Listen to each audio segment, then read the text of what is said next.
Olá, eu sou Paulo Roque, estou mais uma vez aqui no meu canal do YouTube para falar da crise no fornecimento de combustíveis.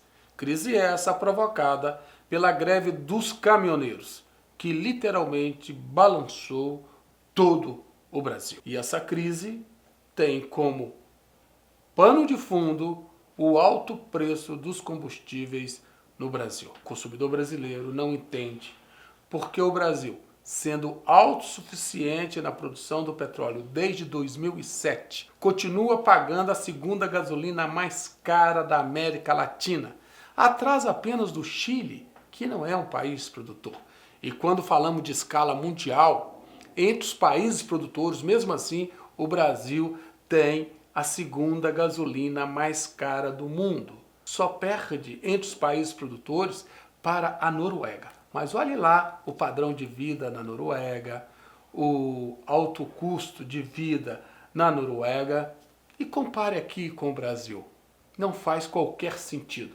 Ou seja, proporcionalmente falando, a gasolina no Brasil é extremamente cara. E o CAD, Conselho Administrativo de Defesa Econômica, divulgou recentemente um estudo onde ele sugere algumas medidas que poderiam, no futuro, reduzir o custo dos combustíveis no Brasil, melhorando a concorrência e beneficiando o consumidor brasileiro. O CAD, como se sabe, é uma autoridade da concorrência que tem que zelar por uma ampla competição no mercado brasileiro, porque com ampla competição entre as empresas, o consumidor vai ter liberdade de escolha. E tendo liberdade de escolha, ele acaba sendo beneficiado com preços mais competitivos, com preços mais baratos. Entre as medidas que o CAD sugere, uma não sei se você sabia.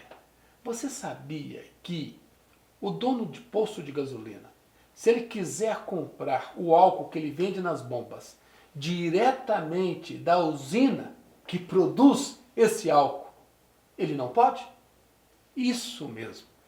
Primeiro, ele tem que vender para uma distribuidora de combustível.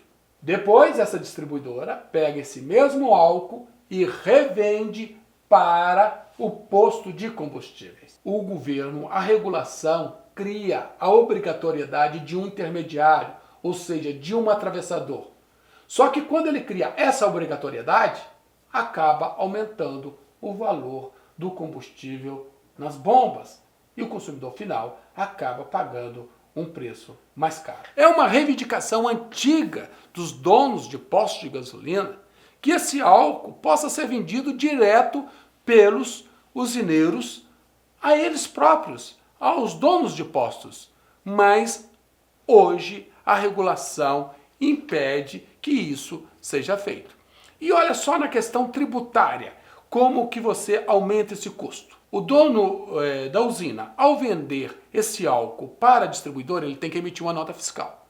Ao emitir uma nota fiscal, tem ali os custos tributários que ele tem que destacar para serem pagos. A distribuidora, ao revender esse mesmo álcool para o posto de combustíveis, tem que emitir uma nova nota fiscal. Ao emitir essa nova nota fiscal, tem os custos tributários da operação. Isso tudo no final vai somando para repassar a quem?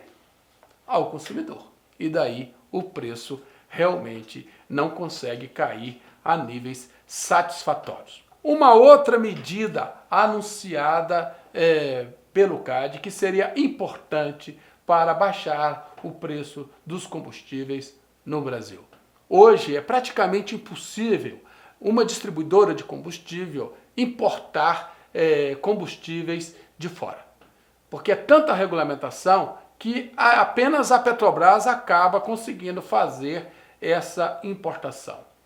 Então, o que diz o CAD? Seria importante que as próprias distribuidoras tivessem mais liberdade para importar combustíveis para evitar situações de crise e também ajudar na formação de um preço mais competitivo no mercado interno. Hoje, praticamente, essas distribuidoras são proibidas de fazer essa importação. E anote também, o CAD não fala isso, mas poderia ter falado. Hoje, o próprio mercado de distribuição de combustíveis no Brasil é extremamente concentrado. De cada 100 litros de combustíveis que são vendidos nos postos de gasolina, 80 são distribuídos por 4 grandes distribuidoras, ou seja, um mercado concentrado, praticamente sem concorrência. Era preciso que no Brasil houvesse também mais distribuidoras de combustíveis. Outra medida sugerida pelo CAD. Você já viajou ao exterior e você sabe que lá é muito raro você ver um posto de gasolina onde tem uma atendente para colocar o combustível em seu carro. Ali tudo é no sistema de autosserviço. Assim é nos Estados Unidos, na União Europeia. E aqui no Brasil?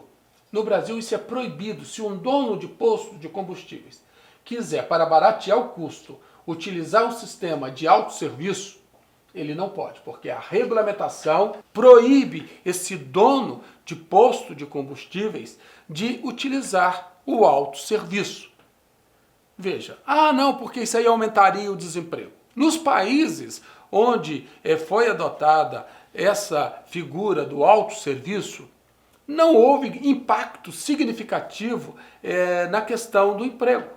Até porque toda a economia no final acabou ganhando com preços mais competitivos. O posto de gasolina que quiser o autosserviço, ele, para dar um preço melhor ao consumidor, ele deveria ter a liberdade de ter esse autosserviço. Imagina amanhã se, por conta da redução dos custos, ou para que fosse realmente obrigado que as empresas gerassem mais emprego, proibir, por exemplo, o uso da informatização nas empresas, em toda a organização, porque a informatização, um dos impactos da informatização, ela melhora a produtividade, ela melhora a eficiência das empresas, mas ela também reduz a oferta de empregos. Então veja, é como se o Brasil quisesse fugir, passar ao largo do uso da tecnologia em todos os serviços. Então veja que a regulação chega ao extremo de proibir. Não deveria proibir, deveria deixar a opção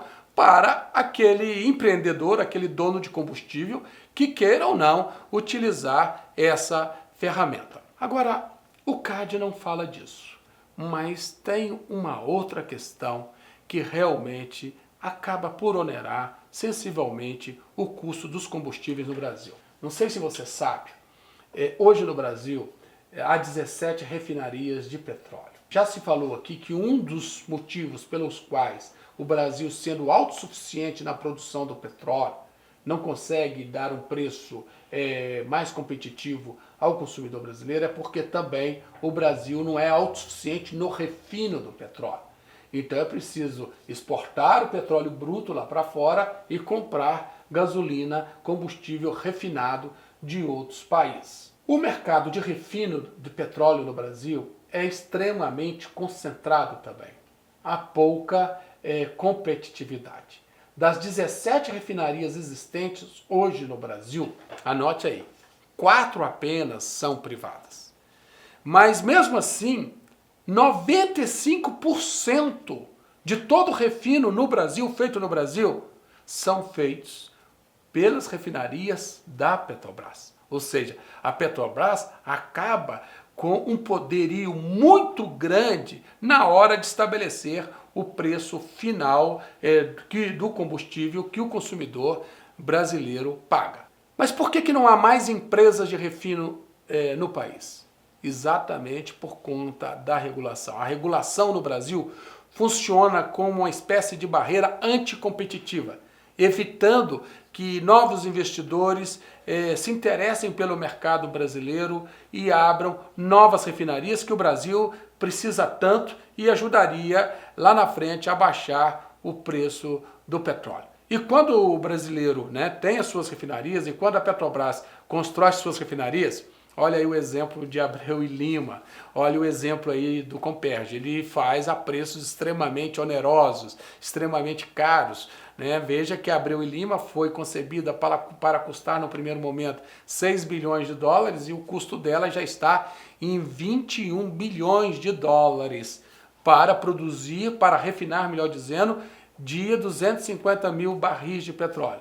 Quando você tem a maior refinaria de petróleo no mundo, que foi construída recentemente na Índia, que irá refinar 1.250.000 barris de petróleo dia, o custo dela saiu 3 vezes abaixo do custo da refinaria de Abreu e Lima, ou seja, lá custou cerca de 6 bilhões de dólares. E olha aí também todos os escândalos do Comperj, escândalos que entrelaçam com a Lava Jato. Se eu produzo muito caro, se eu acabo fazendo instalações muito mais caras que o mercado internacional, tudo isso vai para o preço final. Outra medida que o CAD sugere é repensar a incidência do ICMS na compra de combustíveis. Veja o que acontece hoje. Hoje funciona o chamado sistema da substituição tributária. O que é a substituição tributária? Na substituição tributária, o fornecedor ele paga antecipadamente pela venda do combustível. Exemplo, quando ele compra já o combustível da distribuidora, ali naquele ato, ele já paga antecipadamente o tributo, o ICMS, antes mesmo de vender esse combustível. Mas eu não sei ainda o preço que o dono do combustível vai vender o produto. Então, o Estado estabelece a chamada pauta. Olha, ele vai vender aí por R$5 o litro. Então, a alíquota do ICMS vai incidir sobre R$5. E se ele vender depois por R$4? Não importa. O Estado já estabeleceu que o preço de venda ali seria por volta dos R$5. Ou seja, o fato do Estado estabelecer um preço elevado para a incidência da tributação, e na maioria dos casos ele estabelece um preço acima do que realmente o mercado pratica, o empresário acaba pagando uma tributação mais elevada. E acaba estimulando também que o fornecedor não venda um combustível mais barato, até porque ele já teve um custo tributário mais elevado. Isso tudo para explicar que é um dos mecanismos que acaba fazendo com que no Brasil, de cada R$100 que você abastece o seu carro no posto de combustível, 50 são impostos. O sistema tributário brasileiro, aliás, ele é um sistema extremamente criticado, pouco racional e que manda a conta para quem produz e para o consumidor brasileiro. Muito obrigado pela sua audiência hoje no nosso canal. Espero que você tenha gostado. Se gostou, deixe lá o seu like, faça a sua inscrição no nosso canal e faça também os seus comentários. Eu volto em uma outra oportunidade. Muito obrigado.